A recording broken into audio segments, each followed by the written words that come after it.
You ready to get going? Let's do it. Okay.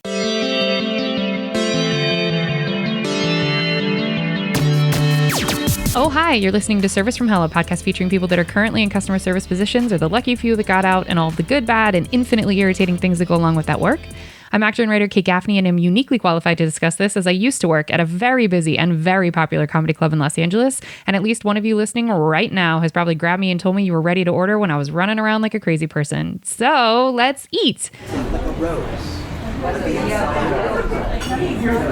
I'd like to welcome our guest, Jessica Wellington. Jessica is a comic, writer, actor, podcaster, veteran, and generally amazing human. Jessica has been all over your TVs and theaters. You've seen her. She's been on NBC's Good Girls, Netflix's Grace and Frankie, and The Mule with the lovely Clint Eastwood. She has longer credits than that, but that's all we could fit into this intro. She also co-hosts a hilarious podcast called The Liars Club with the absolutely lovely Felicia Michaels. I'm going to have her tell you about that. I better know Jessica from her being one of the only kind and aware door people at the Comedy Store. Yes, I said it. Yes, that's on record. I don't care. So tell us, Jessica, what got you into comedy? How much fun was Grace and Frankie? Tell us about Clint Eastwood. Go forth. Okay. Well, we're gonna have to definitely dive into one of the nice people at the Comedy Store, but we will get to do that later. But that definitely was funny. But true. I got into comedy. Honestly, I'm from North Carolina. I'm from a small town. I had no idea how you got started into anything like this. I always liked being funny. My dad was a narcissist, so I always picked on his wives. That just came to why not? I just realized that what a narcissist and all this is for real. So looking back on my past, I kind of feel bad for picking on a lot of his ex-wives now, but at the time, it was just fun. So I thought we were just friendly picking. So I went in the Air Force, actually. Within 6 years, when I got out, I went to Sacramento to help a friend. And when I got there, in the military, they had given us free tickets. The first comedy show I ever went to was Dennis Miller in Las Vegas. Oh, wow. And I cringe when I say this, but I actually heckled. So I had no idea. I know. You heckled Dennis Miller? I did. Oh. But I was way up in the balcony. Nobody knew that. But I was just a disruption to the people up there. Even better. Right. But I didn't know at the time, but it was because obviously I wanted to be a part of the show. I wanted a piece of it and didn't know how you go about it. And then I looked up a comedy club in Sacramento just to go to for fun. Went there and realized they had an open mic and improv classes. And I started with improv classes first. And then I did an open mic and I never looked back. This is where I belong. Now, I think that because we've had a few comics on here who started in improv and have said, gross. I didn't want to lean in on someone else. And if the scene started failing and it was their fault, I was mad. But I, as an improviser and not a comic, feel the other way. I think drowning by yourself on stage is about the most terrifying thing I can imagine. So how do you think that you're wired one way or the other, or was it just attractive to you that you didn't have to lean on anybody else if something happened? I don't think you're necessarily wired one way or another. I like both. Don't get me wrong. I did all iOS in LA. I did all the way up to 301 at UCB. I like it. It definitely works a different muscle. You do have to lean on other people. The only thing that got me about improv, it's almost the best of both worlds. Because improv, the people are, can I cuss on here? Yes, absolutely. Are so fucking nice that it's almost it's irritating. Then you have stand up where they can be such douchebags that it's fucking irritating. So a lot of times, you do both worlds, it kind of balances you out. But when you're on stage alone, I know bombing alone, yes, it's hell. We do it all the time. But when you succeed, it's all your own. It's even better. I've not heard it described like that. That's fair. That sort of, because the high is higher, which is, I could see that being cool. But God, that bombing, girl, I don't know. I don't think I could do it. Okay. It happens. You're going to bomb the improv troupe too. Yeah, but then you can blame them. You can be like, oh, that was Jeff. That was his fucking fault. I carried that scene.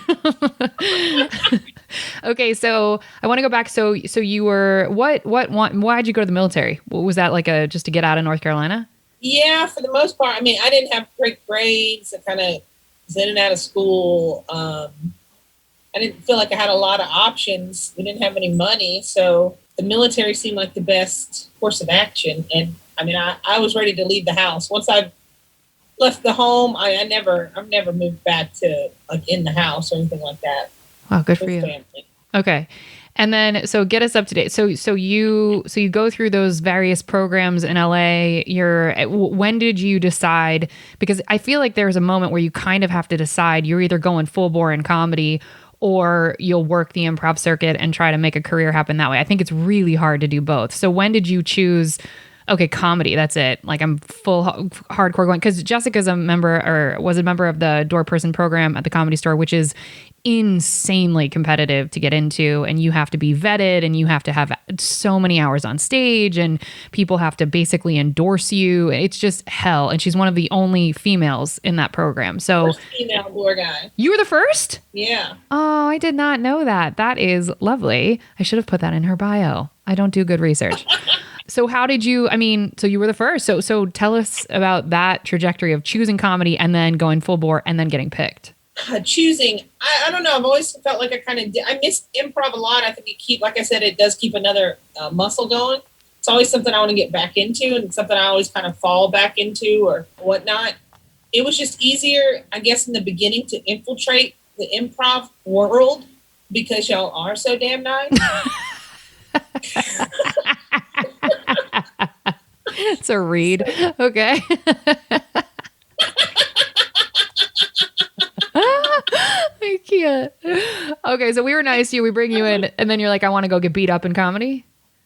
Yeah, because when I first went to LA, I was a door guy at iOS before I was anywhere. I started off there. I was like one of the only women, too. They let actually work the front door. And I was like, all right, whatever. Just because I'm a bigger girl. They do that in LA. That's kind of bullshit. But okay, so you work that door and then you transition. Right. And then you get to learn who does improv and stand up because there are a lot of those. So you start to see. And I was so naive when I moved to LA from Sacramento. I had plans in my head. They're like, why do you want to move to LA? I was like, well, I want to be on TV. I want to do comedy. I'll probably get like a part-time job or something at the Comedy Store. It'll be great. I had no idea how hard it really was going to be, Yeah. But I did set my goals and I did obtain them. So that's a good thing. I don't know. You say, how did I choose comedy? I feel like no matter which direction I took, I've always been a comedian. And to me, it's comedy. As long as I'm making people laugh, however I'm doing it. Even when I was in the Clint Eastwood movie, I feel like that was the only funny moment in the movie that people actually laughed out loud. I was in the theater and they laughed and I was like, that's me. Oh, that had to feel so unbelievable. That's awesome. So what made you want to do the door person program at the Comedy Store then? Like, how'd you transition over there? Well, like I said, I had that set in my mind as something I wanted to do when I went down there. And then when I saw how exclusive it was, and then they didn't hire females, I was like, well, this makes me want it more. So, I started helping a lady who shall not be named, because she's not a nice person, at the Comedy Store, working her show. She comes up all the time, and I'm so glad no one wants to name her. It makes me so happy because she made my life fucking hell. So yes, girl, yes. And I love that I know exactly who you're talking about. Keep going. Yeah, let's not give her any more attention than she needs because she's bitch. So I'm helping her, though, upstairs on her show to get stage time, obviously, at the Comedy Store. So whatever I got to do. So I'm helping her out. And she has me down front because I'm good with people, making sure that I'm directing them that they're going to the right room because she always is afraid somebody's stealing her people. So, okay. So I'm down there. And one day I was like, you know what? I'm just going to start checking IDs. I'm just going to do it. So I started doing it because they got used to me being out there. So it was kind of like I worked there, but not really, So I just started checking IDs and letting people in. And they let me do it. And I was like, okay, now, eventually you guys are going to have to give me a job here. You have to pay me for this pleasure. Excuse me. Right. And they did. Eric saw me. Curtis saw me. So that kind of got me in the door.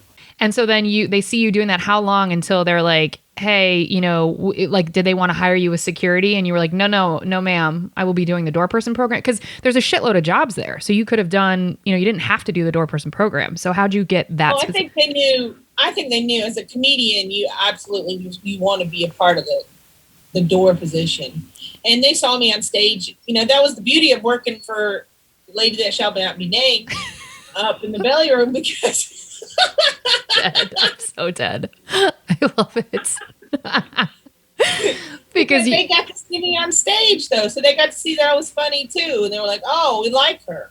Did they make it a big deal that you were the only female or the first female to be hired in that regard?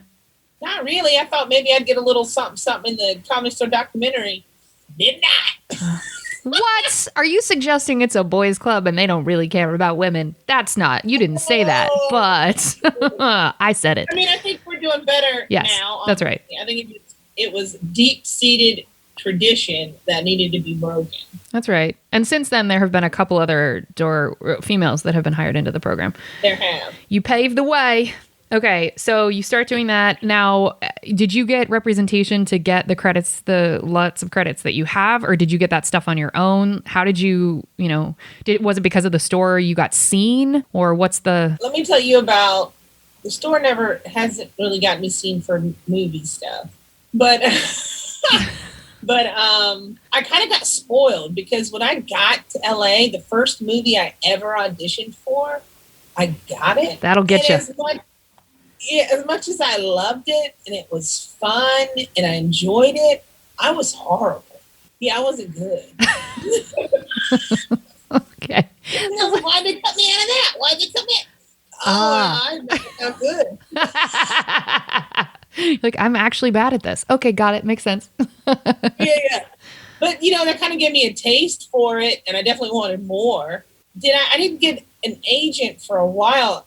Actually, iOS is the one that got me my SAG, because they needed people to work. Did you ever see the show You're the Worst? Yeah. So I got to do featured background on that, playing an improviser. Amazing. And I was right next to the girl, and they had us on stage and all of that. So that's how, and we did 3 days of that. So 3 days of featured background, you SAG card. Yep. That's how you get Taft-Hartley into SAG. Yep. That's amazing. Right. So that's how actually iOS is the one. So maybe, that was smart of me to play both worlds. Yes, I would agree with that. And then I got an agent. My first agent was in Atlanta, which I still have her. She's the one that got me. I was actually on the road, and I was doing guest set in Dallas with Maz Jobrani when I got the audition for The Mule. And so I had to tape it. My agent does not take like self-tape. You have to go have it done self-tape. Like have it professionally. Wow. Go to one of the places. So I went somewhere in Dallas to do that, and the guy's super nice. We tape it, and then I book it right off the tape. Damn! You got angels around you. This is a career you're meant to have. My God. Okay. Audience, what Jessica is describing is absolutely an anomaly. Like, everything she's describing, making it sound so easy. Like, I'm glad it was easy for you, but my God, like, you have angels around you. Okay, cool. So you book that, and then you're like off to the races. So then there's that, and then I got on with Aqua in LA, and they're the one that got me. The next one was Grace and Frankie. So I auditioned for that. The casting director, I could tell she liked me, and they liked my look, and I had a good feeling about it. And yeah, I wanted it really bad, because it was actually one of those shows where it was like, oh my God, I've watched all of these. How much would I love to be on this show? And it's got, Lily Tomlin, Jane Fonda. Oh my God. And then I got it. That was so fun. Like, they were amazing. I thought Lily Tomlin and I were going to like kind of bond, because we got the comedy background and everything.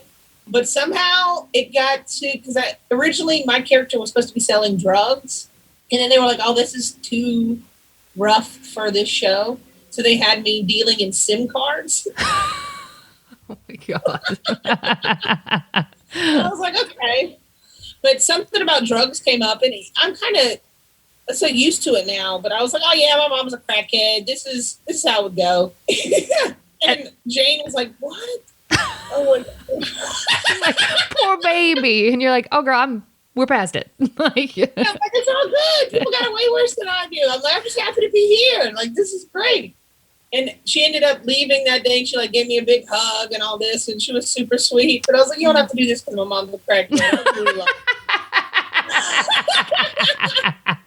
You ain't got to feel sorry for me. Like, I'm good. Yeah. Oh, that's hilarious.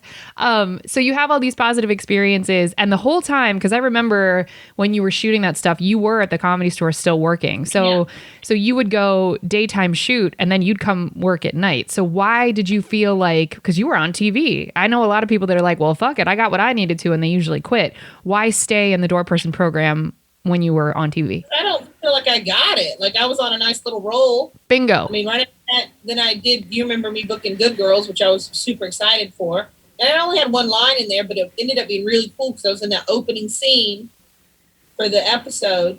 And then I had another little scene where I had my line, which was really cool. But I don't feel like that's enough. That's right. For anything. Like, I don't really mean shit. I tell people here I got credits. I mean, it does give me a little legitimacy, like, oh, she's been in the business, she's been doing it.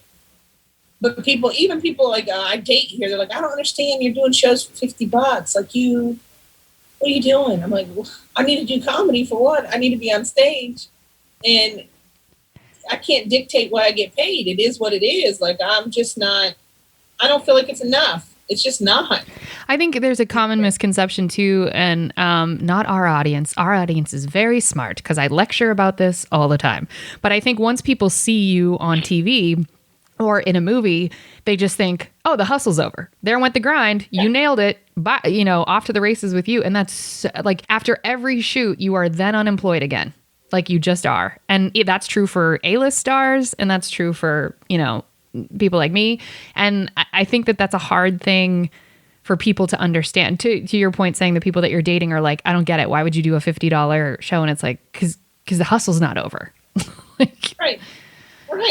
Exactly. So yeah, I want to still be in the door guy position. I mean, I don't even know if you can count it. I don't necessarily count it, but I did a special. The only special I've ever done was for Vet TV. Oh, wow. It was like a 15-minute thing. They had a bunch of us, like 5 veterans, do it. And it was so much fun. But even then, you think, okay, this is going to pop. This is going to get me. This is going to get me somewhere. It don't. You're like, oh. No. Like, where are their social media followers? I get it. Okay, so I want to go real quickly back to the Liars Club. Could you just explain? Or actually, you know what? We'll do that at the end. Okay, so let's talk about why you're the only, or one of the only nice door people at the Comedy Store. Like, because you can offer a perspective that I obviously don't have. When I was a server there, it always felt like we were getting shit on. But you can offer a perspective of how you all also got shit on, because servers would be terrible to you all too. So were you ever on the receiving end of servers like getting in your face and being shitty? No, not that anything that pops out server wise, because I was a nice person. I didn't have a problem with the servers, really. Even the ones that people hated the most, I got along with. So you're like, I don't get this? Yeah, like, we could all get along. Like, I know what they want. They know what we want. We're all here after the same things. You can't get mad at somebody like a server. They don't understand stand-up necessarily. That's not their goal. Their goal is to be there and make some money, maybe meet somebody, because they do want to be in the entertainment industry. They don't want to be a stand-up, most of them. The only time I ever really had problems was with other door guys. So I was going to ask you that. So were they, do you think it's because you were the first female, or do you think it was just because they had attitude, or what do you think it was? I think that they had an attitude, and they might have a problem with women in general. This particular person that shall not be named either. Weird. I don't have a clue who you're talking about. Really? No idea. Not a clue. But, he was just a D-bag, and I told him. I was like, look, we're here. I told him that. I was like, we're here for the same thing. Like, why are we not helping one another, or at least getting along? Because I'm not going anywhere. You can try. I'm not fucking going anywhere. You can try to scare me however you want and hurt me, but I'm not going. So get us up to today. So are you, I know you're on tour right now. Are you going to eventually go back to LA? What's the plan for what post-COVID world? I'm hoping. I talked to Richie and I was like, do I still got my job at the comic store? And he was like, yeah. So, and I'm already got the immunization. So I would like to go back as soon as I can get my mind straight and get my money right. And so then, all right, well, let's jump. Yeah. You know what, everybody, we hope you enjoyed your apps. We're going to move on to the entrees after a quick break.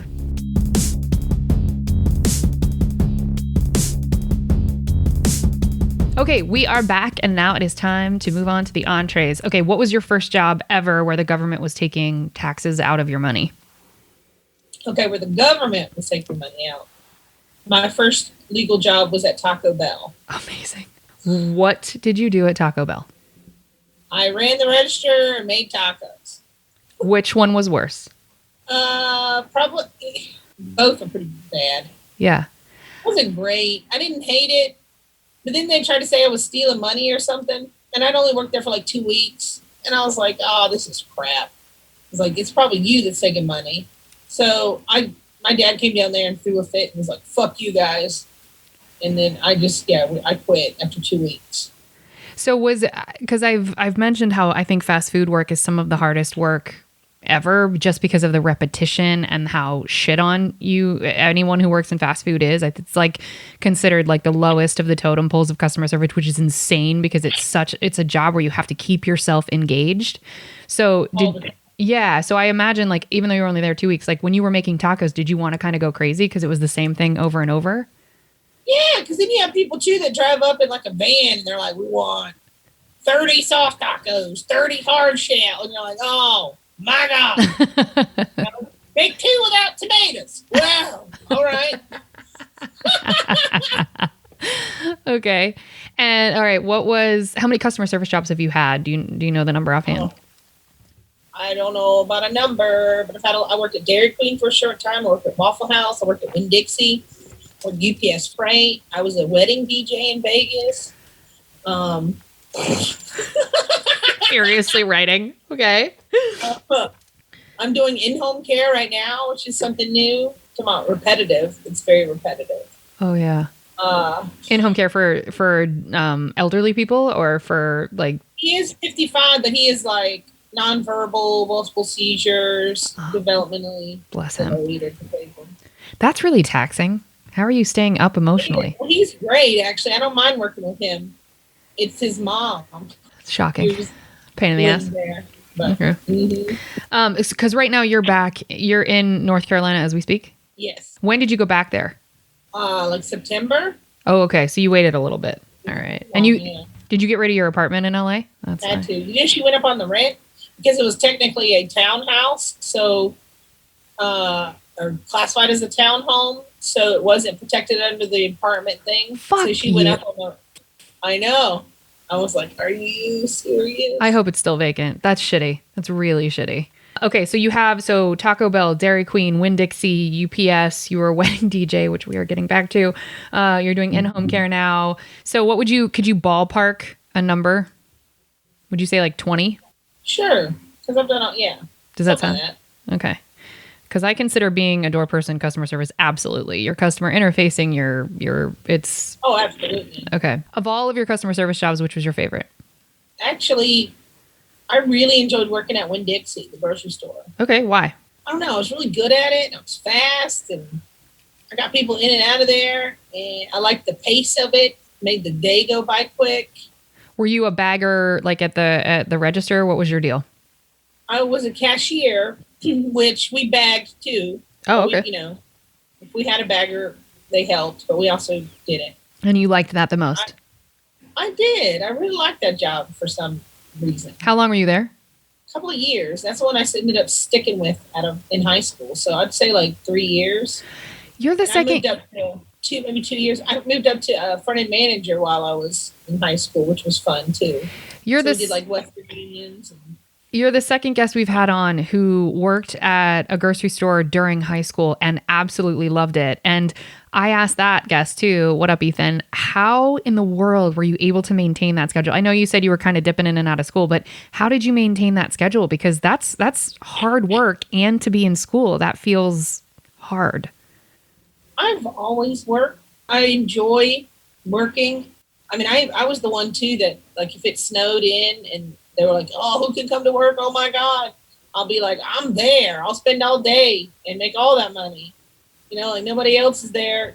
Count me in. Holidays, like, yeah, I'm there. Pay me time and a half, whatever. Let's do it. I just enjoyed working. I enjoyed being away from my house any moment that I could. But I've always, that was something at least my dad drilled in, was like, you have to work. Oh, it's a gift. I mean, there's freedom in that. Because even in the military, that's when I got a part-time job working at UPS Freight. That's when I ended up being the wedding DJ. This was all while in the Air Force. How? I don't know sometimes, honestly, because we would work 10-hour day, 12-hour days, and then I would go directly from there to UPS. Holy God. So you just don't like sleep. That's like not your thing. I love sleep. You were just willing to sacrifice it. Okay. What was your least favorite of all of your customer service jobs? Probably the Waffle House. Oh, that's a hard place to work. Why? Because I worked second shift for one. And in North Carolina, it's not a law that you have to pay waitresses minimum wage. Oh, is it $2.13? Yeah. I made I think it was because I was second shift and it wasn't as busy, we had a little higher pay, which was, I think, like $2.40. Oh, my God. Wow. You won the lottery, girl. I know. Thanks for giving me that little extra. I don't know how I'd survive. And it was a slow shift. So then, we would have one guy come in. He came in all the time. He would come in. He would play She Thinks Our Tractor Sexy on the jukebox. What up, Kenny? He would order a cup of coffee. And he wanted to talk to you for an hour and leave you $1. No, ma'am. No, ma'am. No, I'm not giving you free therapy for $1. Right. No, ma'am. No. And those slow shifts are when you get trapped. Those in-between serving shifts are the actual worst. I had a bartending in-between shift, and it was like, oh, fuck, I'm going to end up having to talk to these two people for 7 hours. And to be honest, I'm not a great server. Why? I don't know. Maybe it's I wasn't good with give me hash browns, fried, smothered, covered. You're like, what? Just, can I say with cheese? Can you just make it easy on all of us and just say with cheese? Okay. Yeah. All right, so Waffle House. I would like some ham and cheese, please, and onions. That's it. That's all you got to say. It can be easy. Yeah. Okay. I have had a friend of mine who I've not had on the podcast worked at Waffle House and said there's something specific about the smell in that she now, whenever she smells hash browns, she gets nauseous. Did you experience funkiness with it? I know that they're all sort of different, but was there anything about the smell there that got to you? I don't know. Back when I was there, we could smoke in the back break room. Holy God. Oh my God. Okay. All right. During the day, we would go outside, but third shift, because it was so dangerous, they made you smoke inside. What part of town was that one in? It's Goldsboro, North Carolina. Oh, okay. But you were going to say you don't remember smell stuff? I don't remember a smell that would trigger me. I get why that was your least favorite. What's the weirdest thing you've been asked to do whilst on the clock? Weirdest thing I've done while on the clock. You've been asked to do, not weirdest thing you personally have chosen to do. I'm not trying to get you in trouble. Just the weirdest thing you've been asked to do. I don't know, but I do have a fun story. But go for it. Tell us. So whenever, and I especially in North Carolina here, because I'm if I get stuck here, you guys are going to have to listen to these stories forever because it's all I'm going to have. Okay. So I was working the belly room one night. So I'm up there. Chappelle is on stage. He's working on that special that he did in the belly room. And he lights up a cigarette on stage. And we can allow that because it's a performance thing, right? So he lights up a cigarette. Well, Busta Rhymes is standing right in front of me. And, Busta today is fucking thick. Jacked. His neck is just fucking wide, right? I even made a joke because, I was heavy then. So I made a joke to Neil Brennan, who was standing right there. And I was like, look, we got the same neck.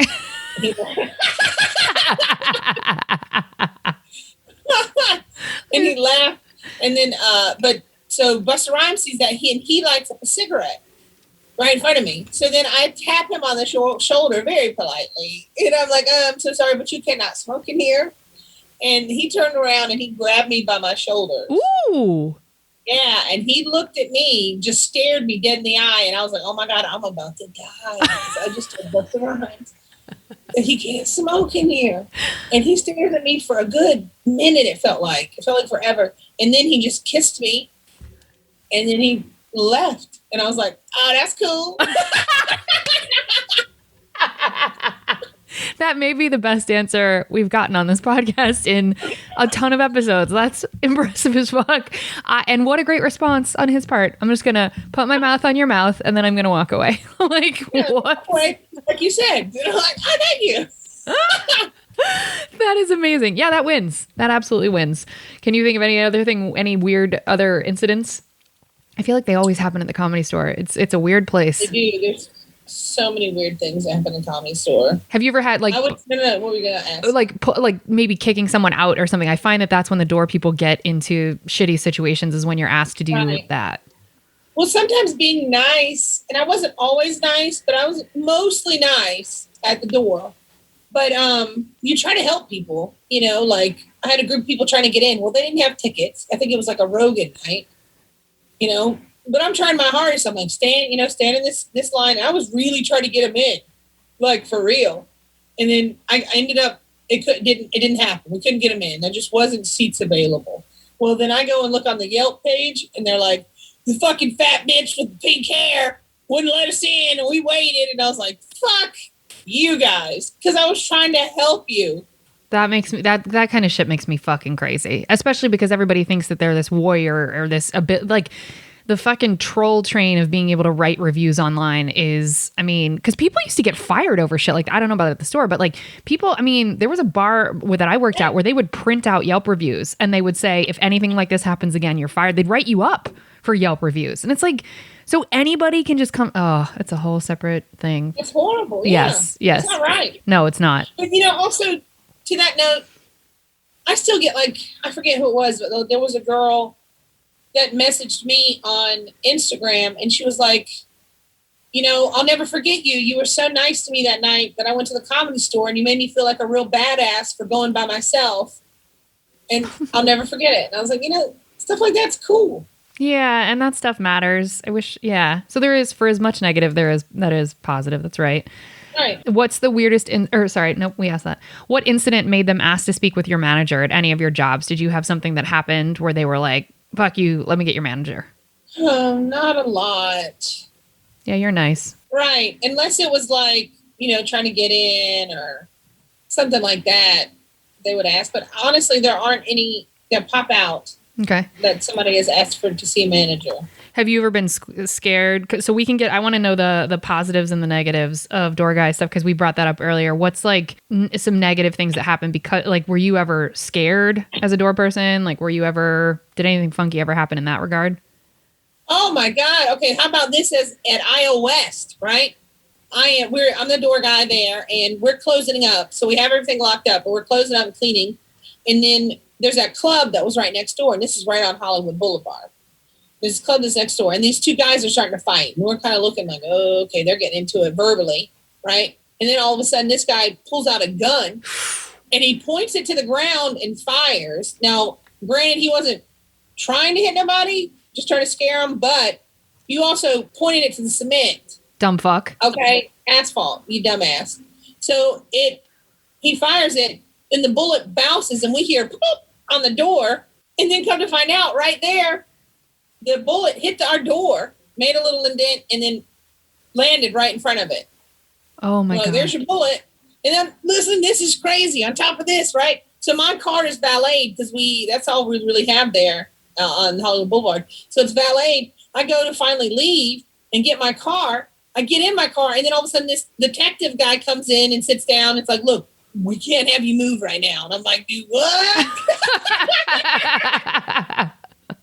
You're like, I'm sorry? Yeah. Excuse me, Mom? I'd like to go home. And he said, the suspects are behind you right now in another vehicle. And we have them blocked in with your car, so we can't have you move. And I'm like, well, can I please get out of the car? And he was like, as soon as I can, I'll make that happen. okay, well then I see them behind me. The cops come out and they draw their weapons to the car behind me, and they're like, "Get out of the car!" I'm like, "Oh my god, I'm about to die!" Oh my God. Was that the same night? Yes, this was all that night. Oh. That was the people that they were looking for. So they do that, and then finally he whisks me out and lets me go back into IO. And I was like, "Thank God, at least I feel better over here. Like I'm not trying to get shot, you know." Yeah. Oh my God. And so did anything come of that where you had to be a witness or you got called to court or anything? No, none of that. No, not for that. No. Okay. No. And I finally got to leave and go home. Didn't you want to quit after that? Like, that's the kind of shit where I'm like, I am never paid enough for you to be shooting near me. Like, I am not paid enough.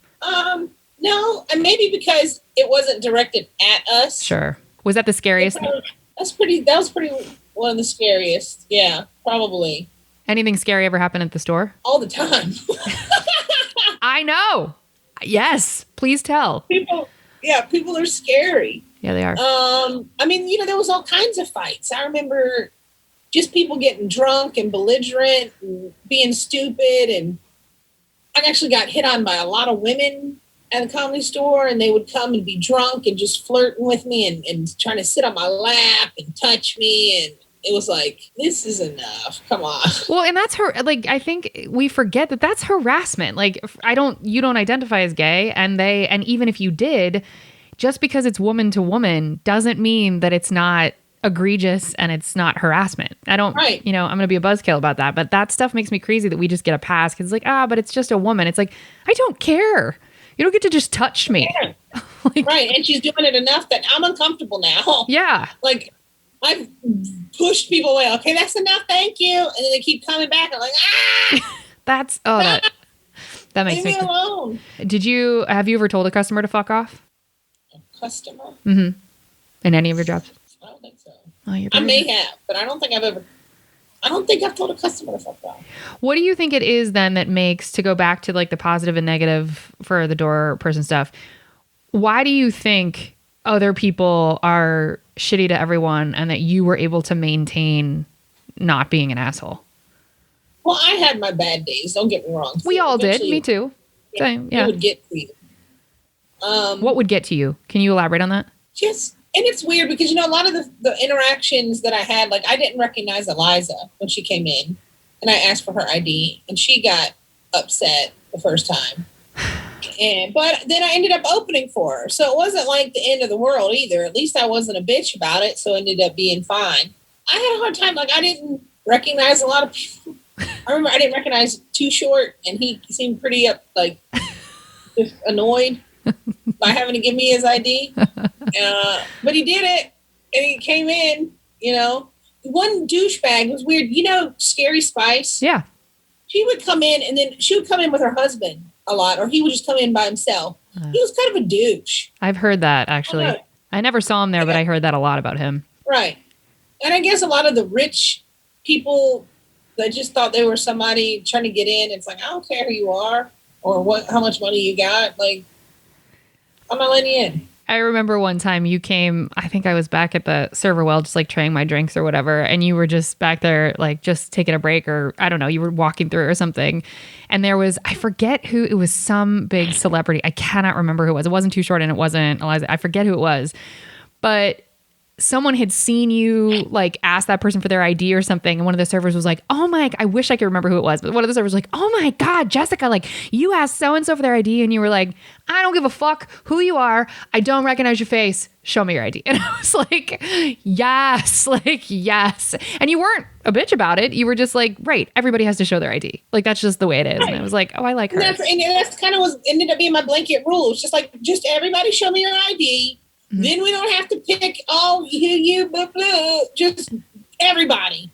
Because it's also like you're not above the law. I know that when you reach a certain status, you're encouraged to believe that. But sorry, it comes back on me if you're not 21, or especially when celebrities like the big people that would bring guests and be like, they're with me. And it's like, that girl is maybe 16. Like she is not 18 and she's certainly not 21. So. Well, I'll say that I won't say who, but they don't work there anymore. So it's fine. But a certain comedian that was big that would come in with a obviously underage girlfriend. Yes.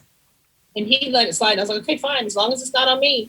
I don't want anything to do with it. Would you get clear, like, I want no part of this? Like, would you say that? I would say, okay, it's your call. It's you. That's on you. Okay. Because yeah, let's not push on that one. Got it. Okay. Yep, we're gonna leave it. Okay.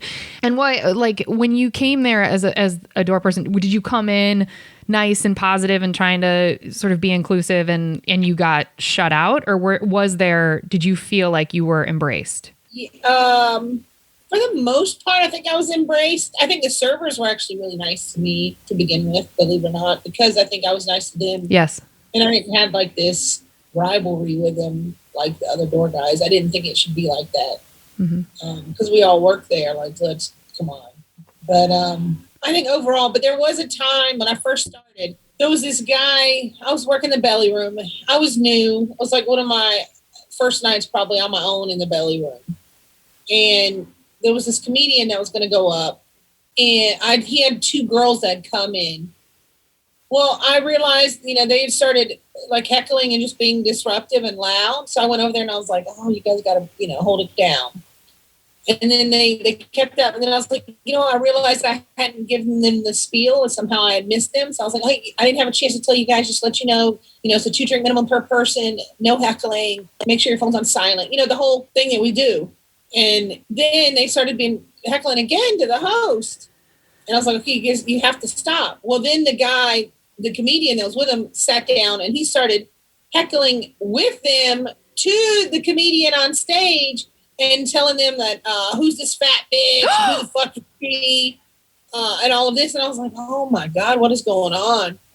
And he just kept calling me names and everything to the host. And I went and got Ruben. I was like, Ruben, what the fuck? And I was calling security. He's like, please come handle this. Well, then I'm listening at the top of the stairs and Ruben's talking to him. And Ruben is too fucking nice for a security guy. Love him. Too nice. And he was, I was hearing him say, she's coming and harassing the people I'm with and telling them they got to buy drinks and all this. And I'm thinking, oh my God. And he kept calling me a fat bitch and all that down there. So I even went down from the stairs and I said, look, I'm sorry if there's any miscommunication. I was like, I just had realized that I didn't give them the spiel that I give everybody else that comes in that door. And I came and gave them the same thing. There's nothing else other than that. And he still kept going off on me. And then I would have thought I should have went to Curtis then, like right away. But I didn't. And Ruben let that guy go up and do his set. That's really upsetting. It's really upsetting. Yeah, but Curtis, after the fact, I told him what was going on. And it really had me upset. I was like crying and everything. And that was actually the first and only like really touching moment I've had with Bobby Lee. Oh, bless him. What did he say to you? He came to me. He's like, look, don't pay them any mind. He's like, you know how much money I just made a deal for? It was like $1 million. Like you're going to be more than this. So don't fucking let it get to you. Bless his heart. I've always liked him. And that's really nice. And I bet he didn't do that in front of a bunch of people either. I bet he just did that slyly on the side. Right. That's his way. Oh, that's really lovely. Yeah, I find it, I've been called outside of my name more times there than I have probably in the entirety of my life. And I was bullied most of my life, to give you an idea of how fucking insane that job is. And you just normalize it. It's like you should have never, ever been not only called outside of your name, but had to have put up with that abuse at all, but for longer than 10 seconds. They should have been out the fucking door. I don't care who you're with. I don't care who you know. Get the fuck out of here. You don't get to talk to people like that just because you're with so-and-so. And that getting pissed at you for explaining the rules, it's like the customers who get mad at us for enforcing the rules. It's like, bitch, I didn't make these fucking rules. I only have a job here because I enforce them. You think I like looking at you and arguing every single fucking shift? No, I don't. It's exhausting. But even the host, BT Kingsley, he was like, yeah, they were being disruptive. Like you were doing the right thing. And even if that weren't the case, like even if the comic on stage could have rolled with it or didn't care or the audience was into it, it's exactly your point for checking all the IDs. It's like, as soon as people see you make an exception one time, they want to be the exception. And they don't care. It doesn't matter who they are in the world or whatever. They're just like, oh, well, an exception was made. So the rules don't actually apply. There are no rules. Right.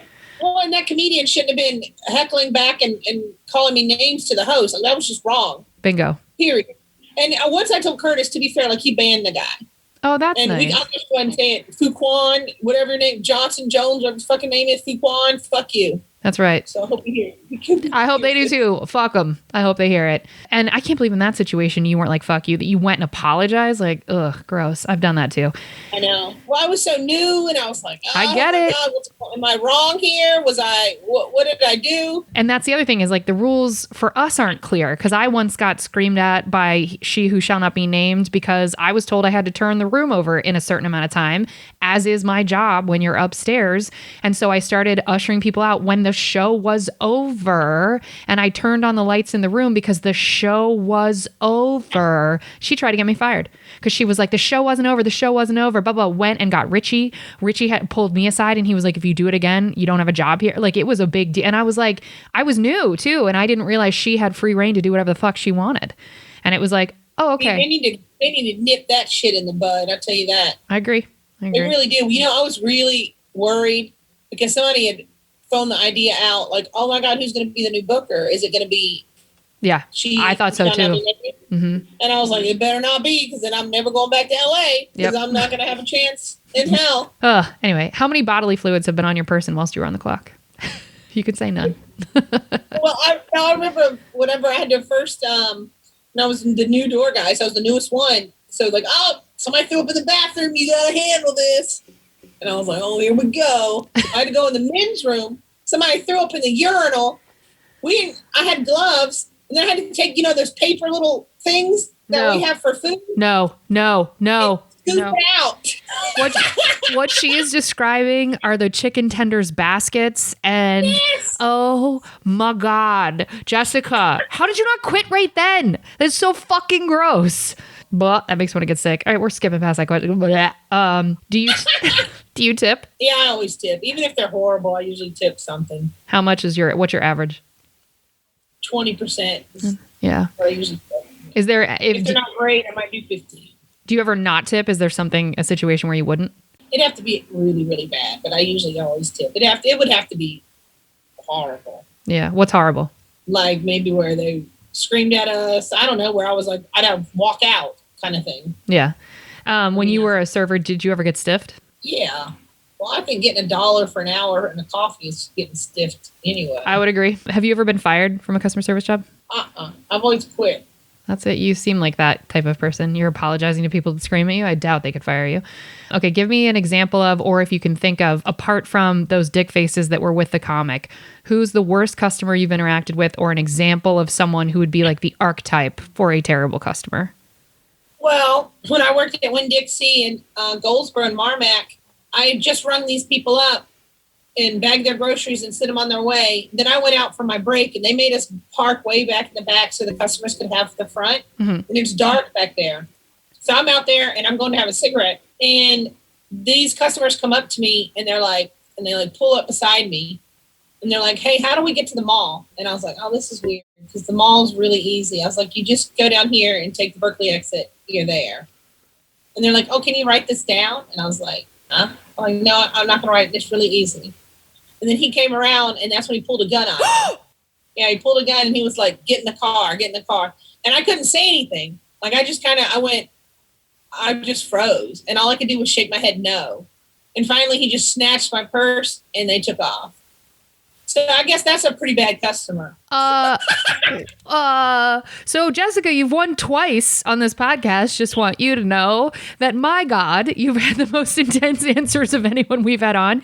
And we had Punky Johnson on who beat the fuck out of someone. So, it's just, you win. You absolutely win. You have 2 gun stories in a very short period of time. God bless America. Here we go. Yeah, I didn't think of that. That is 2 gun stories. Yeah, that's, this is our country. What are we doing? All right. Well, on that note, now we're going to move on to the good stuff. We hope you all saved room for dessert.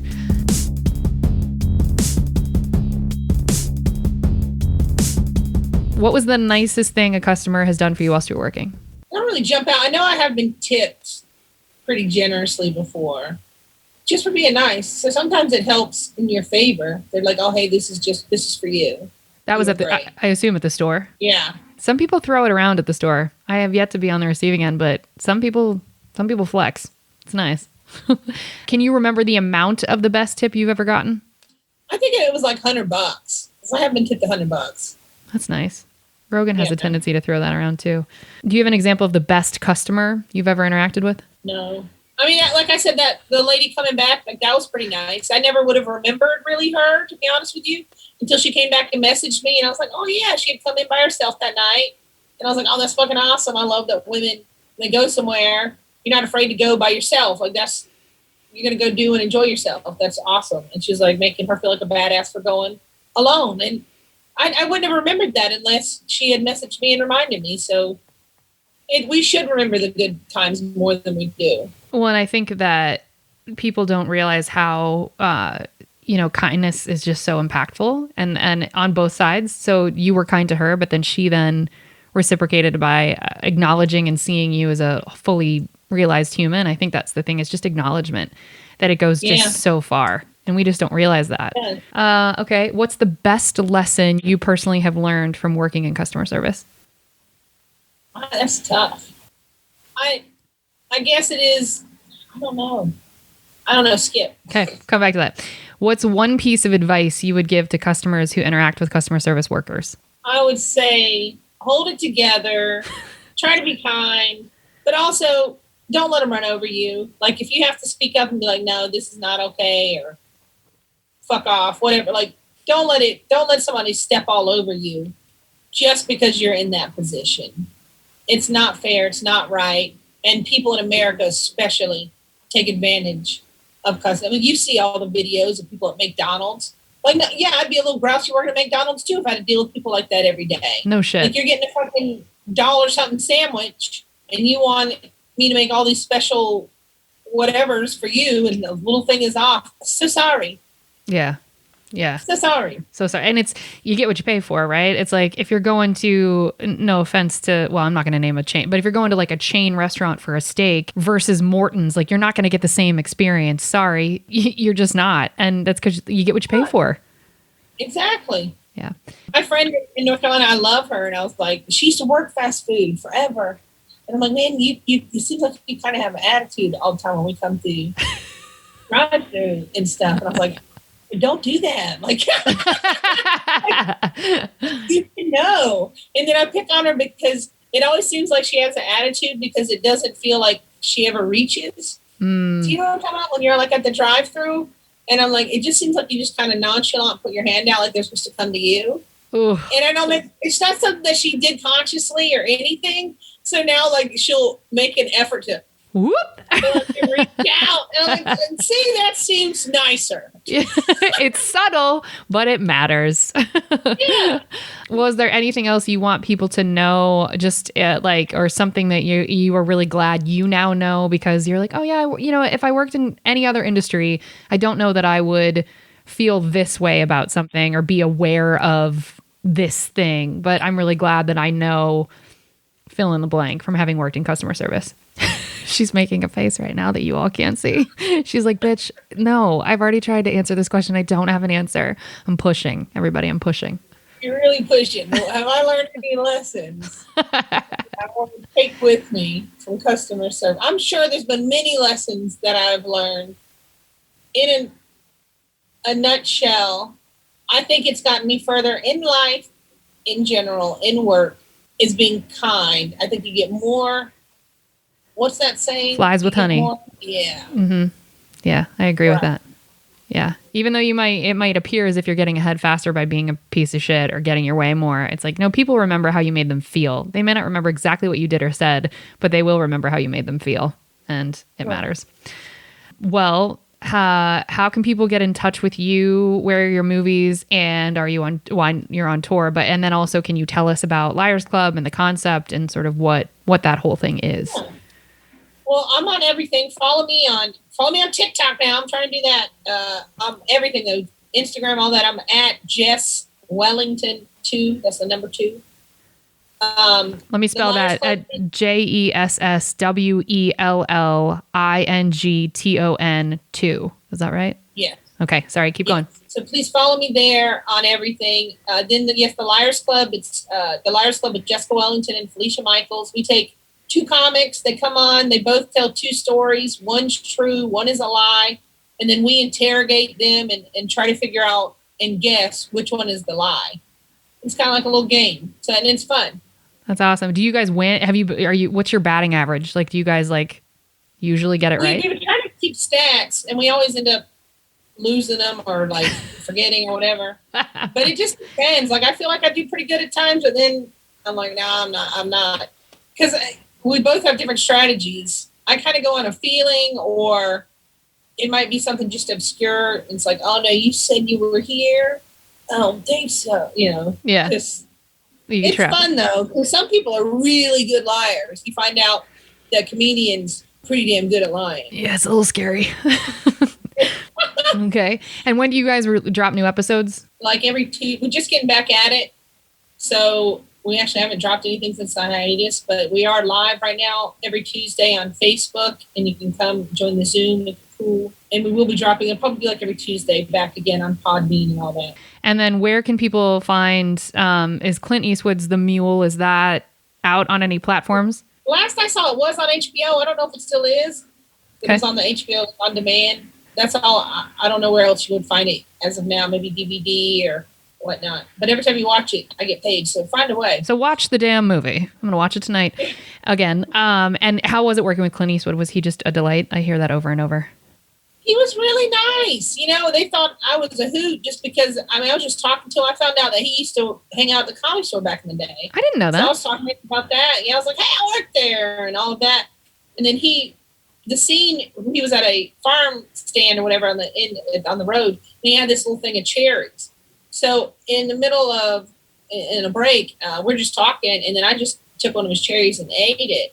And everybody on set was like, she ate one of Clint's cherries. We can't believe it. Oh my God. People are, and it was fine. Like, I just wanted one of the cherries, and they looked good. So I ate one.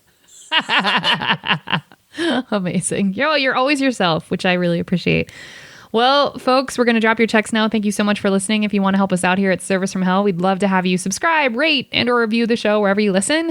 It will help us reach more people that need to be schooled on the art of being kind and will be catharsis for those of us still working in the industry. If you want to get in touch with us here at Service from Hell directly, send us your receipts at servicefromhellpodcast@gmail.com. We'd love to hear from you. And if you want to support our Patreon, it is patreon.com/The Kate Gaffney. New content, weird shit. Go join us over there. Thanks to our current patrons. Remember, if you can't afford to tip, you can't afford to go out. So don't be garbage and be good to people. It's easier that way. Thanks, Jessica. This was lovely. That's going to be it, folks. Good night.